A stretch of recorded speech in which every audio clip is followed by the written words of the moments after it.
La mémoire négative est un phénomène qui empêche l'homme de vivre dans le présent et de s'épanouir. Elle exploite les émotions et l'ego pour maintenir l'individu attaché au passé, empêchant ainsi l'expression de sa créativité. Cette mémoire alimente la souffrance en empêchant l'homme de reconnaître que chaque expérience, même douloureuse, est une occasion d'évoluer. La mémoire négative revient constamment car l'ego ne peut pas supporter le vide de l'esprit et se remplit alors de cette énergie astrale négative. Pour s'en libérer, l'homme doit remplacer cette énergie par celle de son esprit créatif. Tant que l'ego ne comprend pas la valeur de la souffrance et ne dépasse pas la réaction émotionnelle et mentale, il ne peut pas accéder à son esprit et neutraliser la mémoire négative. L'objectif de l'ego est de dépasser la souffrance et de neutraliser cette mémoire lorsqu'elle se présente en comprenant les lois de l'esprit et en les appliquant. Lorsque l'homme a une conscience suffisante. La mémoire négative peut être utilisée pour développer une conscience supérieure en transmutant les émotions et les pensées subjectives.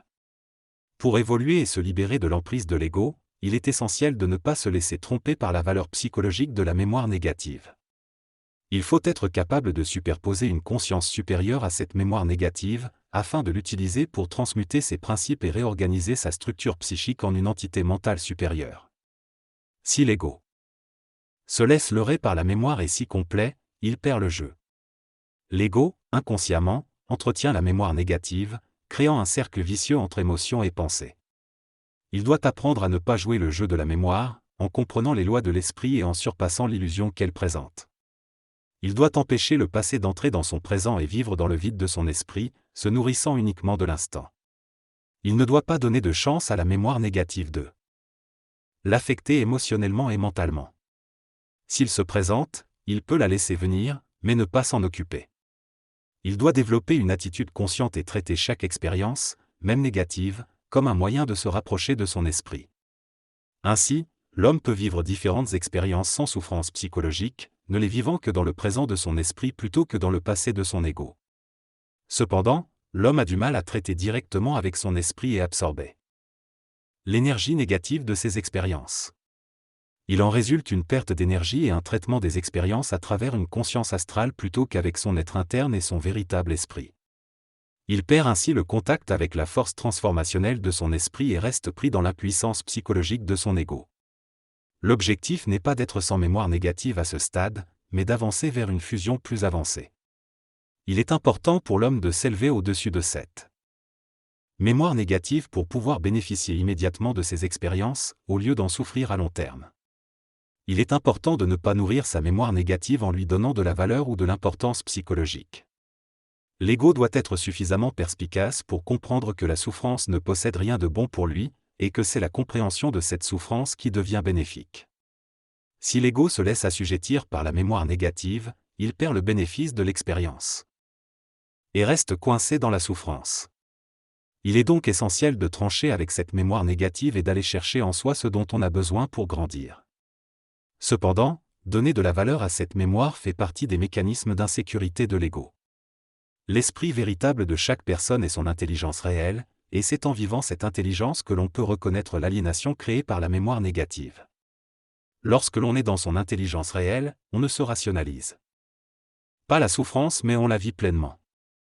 Le temps peut aider à arranger les choses, mais si l'on est dans son esprit, on n'a pas besoin d'attendre que le temps fasse son travail.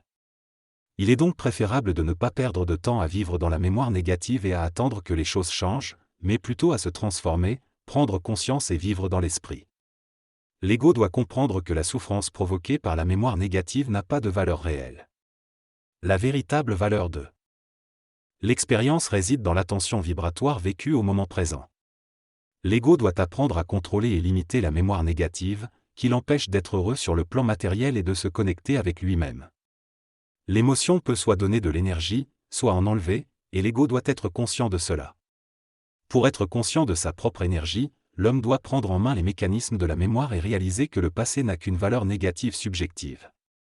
Il doit apprendre à vivre de l'énergie de son esprit plutôt que de l'énergie astrale de son ego. Pendant l'évolution, l'homme doit vivre de l'énergie de l'esprit et ne plus être affecté par les émotions négatives. La mémoire négative est amenée par les pensées négatives, qui peuvent perturber le mental et empêcher l'homme de vivre pleinement son expérience. L'homme doit donc apprendre à vivre au-delà de la mémoire négative et à comprendre que les expériences font partie du mouvement de la vie dans l'homme. Il doit prendre conscience des forces négatives qui cherchent à utiliser son émotivité et son énergie pour se nourrir de lui de manière parasitaire. Il est habitué à vivre de la mémoire négative, à être nourri de pensées négatives et à être prisonnier du passé. La mémoire négative est une énergie puissante qui fait partie du pouvoir de l'astral sur l'homme. Cette énergie crée de la souffrance et l'empêche d'être présent dans son intelligence. C'est un jeu contrôlé par des forces qui font partie de son inconscient. Cette mémoire négative fait partie des forces karmiques qui doivent être purifiées avec le temps par son esprit. L'homme doit être dans sa personne et non dans sa personnalité pour corriger le rapport entre sa mémoire subjective négative et son ego. En étant dans sa personne, il sera libre de la polarité de l'expérience et vivra au niveau de son esprit et de son intelligence. Il y a un lien étroit entre la personnalité et la mémoire négative. L'esprit de l'homme est plus sage que sa personnalité et il doit se reconnecter à sa personne pour se sentir libre. L'esprit de l'homme a besoin de la personne réelle, et non de la personnalité, pour se développer. Pour cela, il faut ajuster l'émotion et la pensée subjective à un niveau supérieur de conscience. Si l'homme ne fait pas cela, il sera dominé par sa personnalité, ce qui l'empêchera d'être réellement vivant. La véritable maturité de l'homme réside dans l'abolition de la distinction entre l'esprit, la personne et la personnalité. Pour cela, il doit renverser le pouvoir de la mémoire négative et transformer son émotivité et sa mentalité inférieure en énergie supérieure. Il doit faire cela de manière catégorique et consciente pour résoudre les problèmes psychologiques liés à sa personnalité. L'homme ne peut pas continuer à souffrir constamment de sa personnalité et doit dépasser ces éléments qui l'alourdissent. En projetant sa personne à travers sa personnalité, il pourra vivre de nouvelles expériences sans en souffrir. L'ego, qui aime la souffrance, doit être capable de ne pas être affecté par la mémoire négative et d'imposer des pensées créatives pour neutraliser les pensées négatives. Certains êtres ont la force interne pour dépasser l'immaturité de l'ego et imposer une condition de vie qui naît de leur esprit, les rendant imperturbables.